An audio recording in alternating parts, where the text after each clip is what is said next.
Hey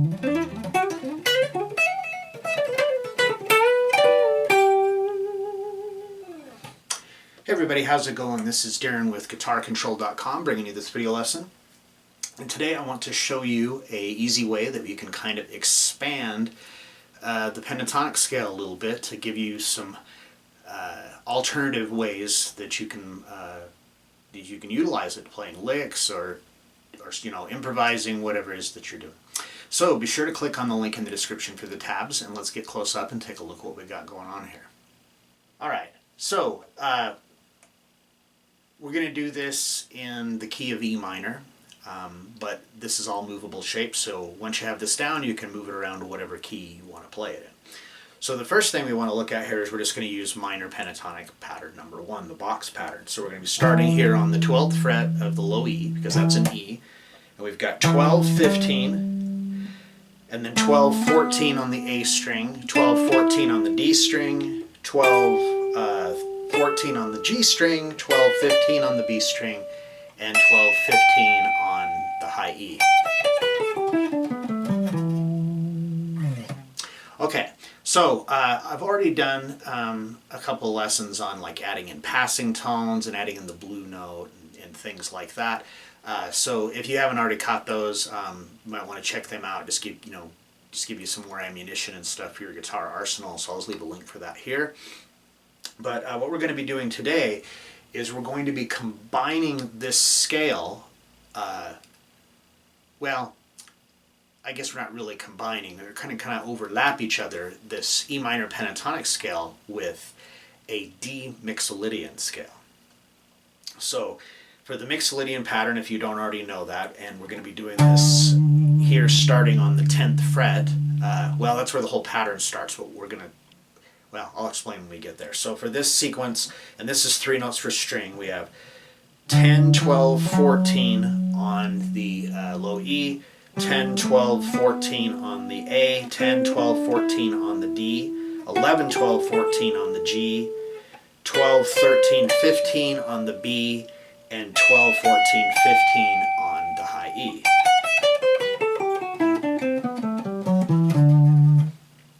Okay, so what we want to do is we want to go over how these two patterns overlap each other, and so this will give you some like a couple of extra notes that you can play that will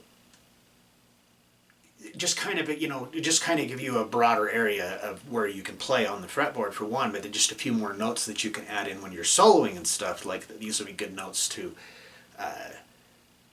to choose as your passing notes. Okay, so we're going to kind of do this as a sort of an exercise just to kind of get used to the idea.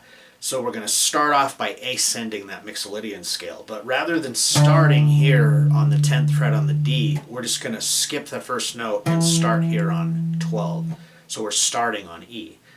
So we're going to go 12, 14 on the E string to 10, 12, 14 on the A, 10, 12, 14 on the D, 11, 12, 14 on the G, 12, 13, 15 on the B, and 12, 14, 15 on the high E.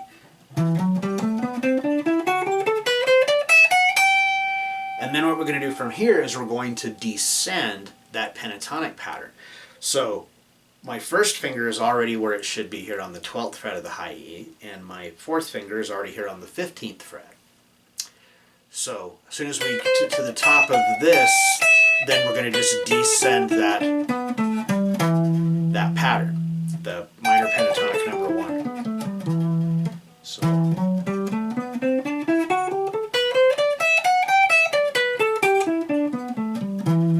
we want to practice an ascending,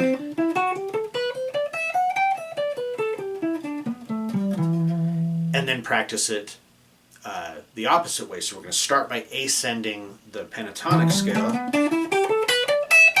and then descending Mixolydian.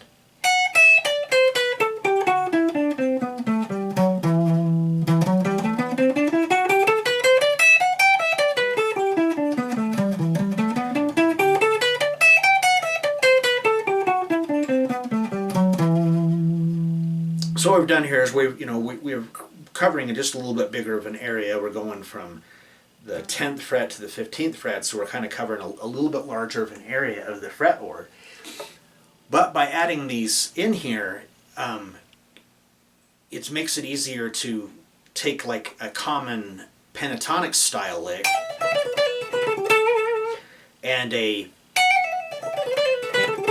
something that's more of a 3-note per string thing, and kind of be able to switch back and forth between them. Now, and this will even sound, this scale even works like over a blues to like add those notes in there and stuff. Okay, so like I said before, this is a movable shape.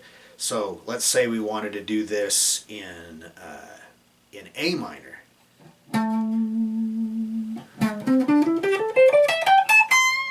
So we'd start here on the 17th fret, or we could start down here on the 5th fret as well. But the same idea. You just take the Mixolydian scale and you start a whole step below where your root note is on your pentatonic scale. So in this case, we'll be here on the 15th fret, but we don't want to start with that note because it's G. So we're going to start on the 2nd note.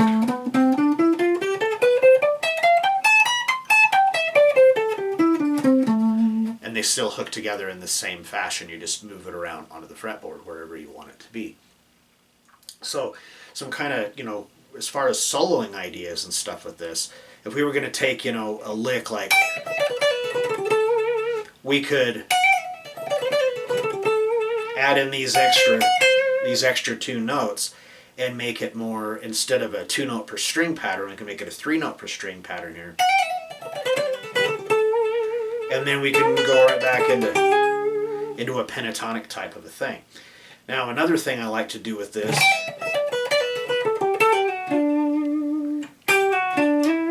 is we can flatten down a half step on the 2 notes on the G string, and that brings us right back into Mixolydian, but it just sounds really, really nice with that. So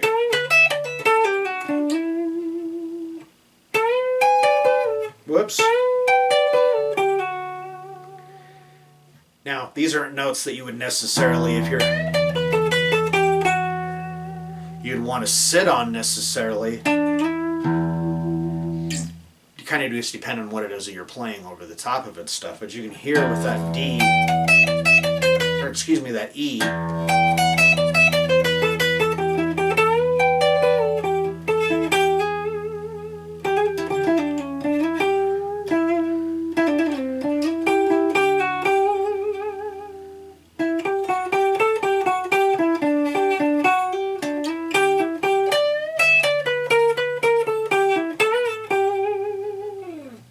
Yeah, so you can see you can get a lot more mileage out of that pentatonic scale by adding in these passing tones and stuff. So if you combine this with the ones that we've done before, like with the blue note, then we can actually end up having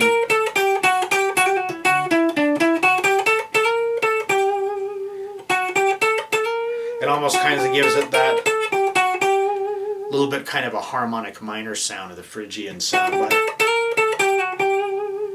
by adding in the notes in there like that. But take this idea, get it to where you can play them together like that, whatever key and stuff, and play around with it, have fun with it, and see what new things you can get, or alterations you can make to licks that you've already done just by adding in that extra notes. Alright, so I hope you enjoyed that and you got something out of it. If you like the lesson, give me a thumbs up, leave me a comment down below if there's something you'd like to see covered in a future lesson by either myself or one of the other instructors at guitarcontrol.com. If you have not already done so, please subscribe to the channel and click that notification bell so you don't miss any of the content that we upload throughout the week. Well, that is all I've got for you today. Thanks for watching and have a great day.